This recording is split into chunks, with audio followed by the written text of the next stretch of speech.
Bonjour. Bonjour, drôle de coiffure, hein? C'est juste un petit clin d'œil à un de nos jambes. Rémi, si tu nous regardes. Depuis que j'avais fait faire mes tresses, à chaque fois qu'on s'appelle, il me dit oh, Lisa, j'ai hâte de voir quelle tête tu auras quand tu auras défait tes tresses. Voilà, je viens de les défaire.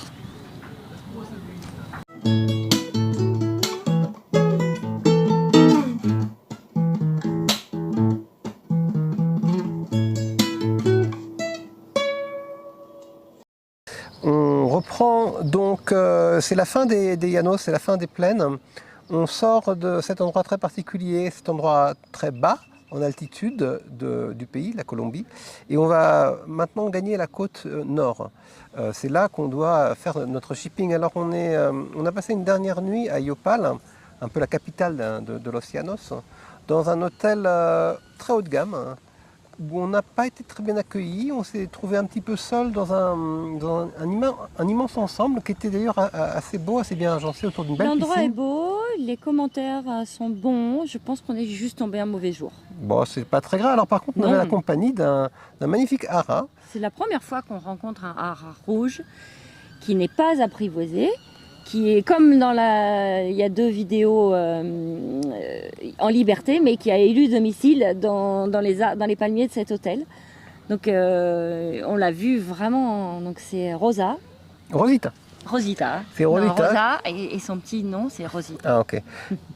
Bon, je ne sais pas si elle a un état civil non plus, mais bon, on l'appelle vulgairement Rosita, puis elle était là, nous tenait compagnie, elle sautait d'un arbre à l'autre, donc voilà, pour nous ça restera la dernière image de Yopal, et ensuite on a repris la route, et on va vous présenter une vidéo où on va voir successivement 3 villages différents, 3 facettes en fait de cette route qu'on a prise. Santana où on s'est arrêté parce qu'on avait des gens à voir pour commencer. Ensuite, Barichara, qui est un lieu assez touristique, qui est très beau. Et pour finir, Mompos, qui a aussi un genre particulier. Donc on va commencer par Santana. Santana, donc on s'est arrêté parce que on avait donc par Michel interposé, puis Willy, on avait de la famille à voir là-bas. La famille, pas notre famille, mais la famille de nos amis. Notre famille colombienne, on va dire. Voilà. Oui, j'avais dit à Sénide, bah écoute, si tu veux que je donne des choses à ta maman, dis-moi. Donc elle m'avait donné juste symboliquement des petites graines. Donc on est arrivé dans la famille de Sénide où on a vu quelques-uns de ses frères et sœurs et sa petite maman adorable, vraiment. Donc le village est sorti voir un peu Oscar, on leur a expliqué ce qu'on faisait, ils ont un peu visité. Un des aspects les plus intéressants de cette étape improvisée, c'est que ça nous a plongé dans la vie colombienne ultra basique de village, avec le côté sympathique que ça peut avoir. Et on est notamment entré dans une sorte de bistrot familial. Il y avait beaucoup de monde qui était là, à tabler, et il y avait une sorte de mixture alcoolisée dans un grand tonneau. La chicha. La chicha qui était aussi vendue en bouteille et au verre. C'est l'alcool de maïs. Donc c'est l'alcool le moins cher en fait à produire localement, qui est assez largement consommé. Et voilà. Donc ils voulaient absolument qu'on en boive. Alors quand on est invité, on a du mal à dire non, mais on leur a expliqué qu'on prenait la route quand même. Donc on en a goûté un tout petit peu. Et bien sûr, on est parti avec notre bouteille. Alors on est à peine arrivé qu'on nous propose de boire la boisson locale qui s'appelle chicha de maïs. Chicha de maïs, bebida típica de Boqueira. Si. Mais il ne faut pas qu'on en boive beaucoup parce qu'on a de la route après. On est juste venu revoir la maman de Sénide. Salut. Ensuite, on est allé voir les sœurs de Willy. Alors là, on ne s'est pas arrêté très très longtemps, mais on est passé leur faire une petite bise et surtout faire leur connaissance.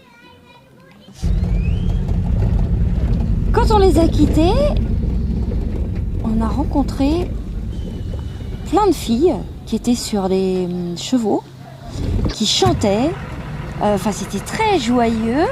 J'ai pas compris au début. Elles ont entouré Oscar avec leurs chevaux. Elles sont passées très proches de nous et en fait, c'était la journée de la femme.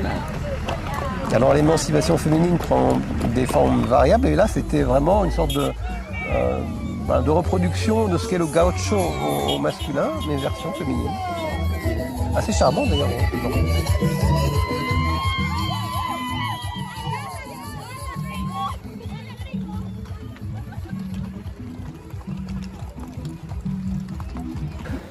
Au bord de la route, à cet endroit, près de Santana, il y a aussi un endroit où on peut prendre de l'eau pure. Ça prend la forme d'une jolie cascade. On a cherché un petit peu, puis en fait, il y a un robinet de dérivation auquel on peut remplir ses bouteilles.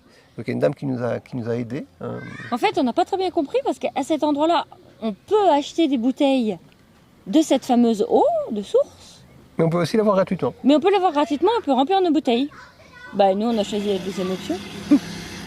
On remplit nos bouteilles avec de l'eau qui descend directement de la cascade qui est derrière moi et qui, soi-disant, est très très pure. Alors quelques dizaines de kilomètres plus loin, nous sommes arrivés à Baritxarra. Baritxarra, c'est une petite ville très jolie et privilégiée en fait. Alors d'après ce qu'on a compris, ce qu'on nous a raconté, c'est une ville qui est celle... Alors est-ce que c'est la ville du président ou un lieu de villégiature pour lui ou pour ses proches? Quoi qu'il en soit, c'est une ville qui bénéficie, on va dire, des attentions du pouvoir. Et donc, il doit y avoir des fonds, en fait, pour l'entretien de la ville ou pour la restauration du patrimoine architectural. Bref, c'est une ville qui doit être d'ailleurs assez chère. Ça, on n'a pas vérifié, c'est juste une hypothèse. Mais surtout qui est très bien tenue, très homogène. Tout est très joli à Baritxarra. Et c'est vrai que c'est un plaisir de se balader dans les rues de Baritxarra. On va prendre notre petit déjeuner. La Colombie ou le pays où je ne fais jamais à manger. C'est trop cool.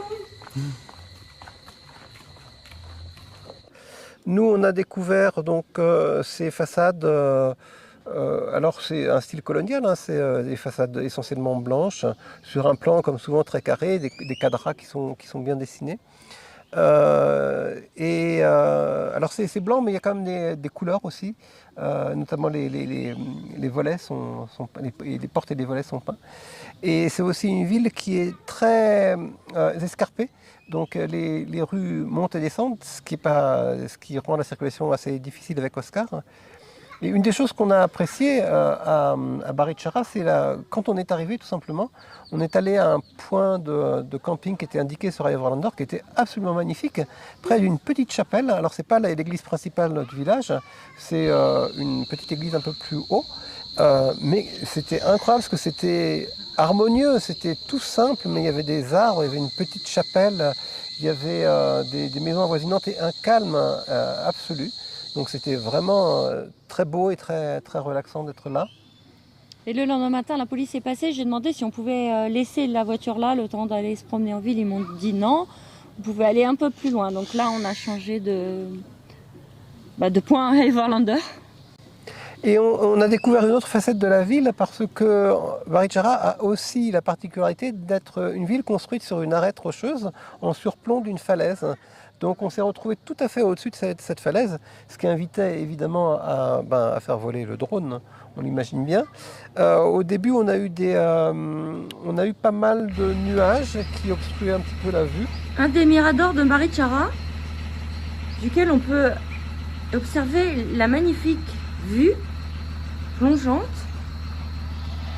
Mais aujourd'hui, comment dire, c'est un peu bouché. Et puis, le soleil a fait un peu son apparition. On a eu des possibilités de vues plus étendues et de beaux paysages. Et donc, on était à la fois dans le village. Oscar était là, exactement placé entre les deux, entre ce très joli petit village, assez touristique, Baritxarra, et le canyon que le village surplombe. Et puis on a pris la direction de Mompox, puisque le but est de monter tout en haut de la Colombie, dans un endroit, une région qu'on appelle la Guajira. C'est pour ça qu'il fallait enchaîner assez vite tous ces petits villages. Mais Mompox, c'est pas tout à fait sur la route. Enfin, on a dû faire un détour assez important. Et là, l'environnement général, c'est un environnement qui devient un peu marécageux. On voit beaucoup d'oiseaux d'eau. Et il y a des cours d'eau assez importants. Et d'ailleurs, Mompox est au bord d'une grande rivière. Hein.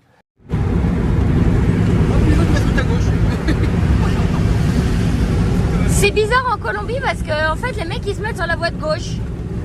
Systématiquement, même quand il y a les panneaux qui disent mettez-vous sur la voie de gauche seulement pour doubler, mais bon, c'est pas encore rentré dans les mœurs. Alors aujourd'hui, c'est un voyage tellement différent depuis longtemps. Sauf les gens qui nous klaxonnent, ça c'est tout le temps. On est sur une 4 voies, on est en 5e, c'est plat, alors que d'habitude on n'arrête pas de monter et descendre. Et il fait super beau, bon là c'est un contre-exemple au moment où je parle, il y a un nuage, mais il fait super beau, il fait très chaud. Alors Montpasse, ça se présente comment? Ça se présente comme une ville au cœur historique extrêmement ancien. C'est une des villes les plus anciennes. Elle a été bâtie presque directement après l'arrivée des colons espagnols. Et donc les bâtiments sont, pour certains, je ne vais pas dire qu'ils sont en mauvais état, mais on voit que c'est des bâtiments très anciens. Oui. Des murs extrêmement épais, quelque chose d'assez massif et d'assez moyenâgeux, pour ainsi dire. Et ça, c'est le cœur historique. Tout autour, c'est assez, assez bordélique, pour vous dire. Il y a une sorte de nouvelle ville qui se construit, enfin beaucoup de petits commerces, c'est assez chaotique, on va dire. Et il se trouve qu'en plus, on est arrivé à un moment où il y avait des travaux qui étaient faits dans la ville, ce qui n'a pas rendu notre arrivée très simple. Mais Google, ce ne serait pas la première fois qu'il nous fait prendre n'importe quoi. Mais...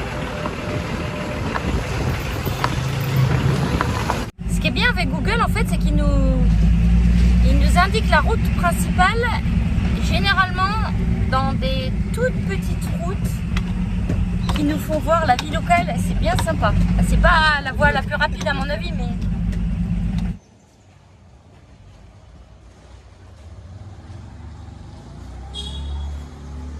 On vient d'arriver à Mompos et en fait c'est pas très grand.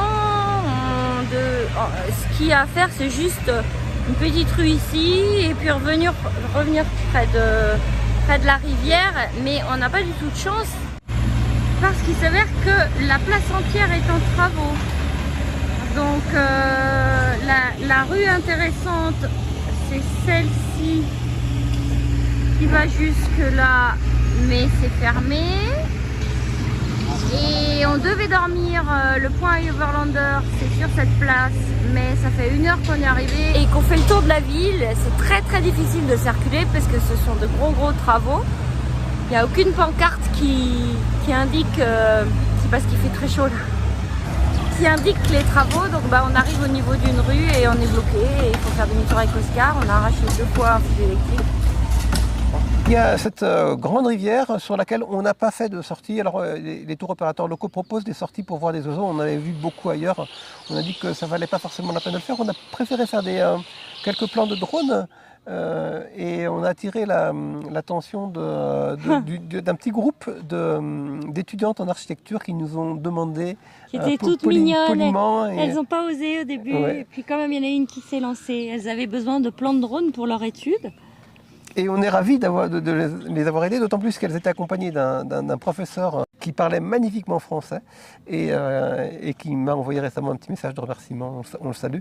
Et voilà, c'était une drôle de petite occasion d'interaction comme ça, comme il y en a parfois, complètement inattendue en voyage. Mais en tout cas, on a bien aimé aussi voir la ville du ciel. C'était utile là d'avoir le drone pour avoir une meilleure compréhension de la structure. C'est assez simple en somme, il y a des cadras et puis il y a souvent des édifices religieux ou officiels qui sont là au centre, qui trônent, mais étendus le long de la rivière et on les a bien vus du ciel. Alors souvent dans nos vidéos, on emploie le mot cadra, mais je ne suis pas sûre que tout le monde sache ce que c'est un cadra. C'est la traduction exacte du mot bloc en anglais, et ça veut dire quartier, mais au sens réduit du terme, c'est-à-dire un ensemble de constructions qui sont comprises sur un bloc carré ou rectangulaire, le plus souvent carré, idéalement, cadra, voilà, délimité par les rues, et on compte en rues et avenues, en fait, c'est la méthode américaine qui s'applique. C'est un peu comme aux États-Unis, j'y suis jamais allée, mais je sais que c'est comme ça. En fait, quand on demande la route à quelqu'un, ils vont au grand jamais nous dire c'est le nom de la rue, ils la connaissent même pas. Par contre, ils vont nous dire c'est à 3 cadras, c'est à 6 cadras. Oui. Et nous, on s'est approprié le terme. C'est normal. Mais oui, parce c'est bien qu'il pratique. n'y a pas l'équivalent en français en fait, c'est le bloc. Enfin, c'est quand même à Montposte qu'on a commencé à rencontrer la vraie grosse chaleur. Si, parce qu'on est au niveau de la mer, en fait, tout simplement. Donc, Montposte, c'est... alors, bon, on va pas s'excuser vraiment, mais on a bien conscience que les vidéos, surtout pour les gens qui n'ont pas partagé le voyage, sont un peu répétitives.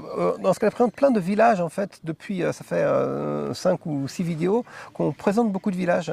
Maintenant, c'est fini. Rassurez-vous pour ceux qui en ont marre.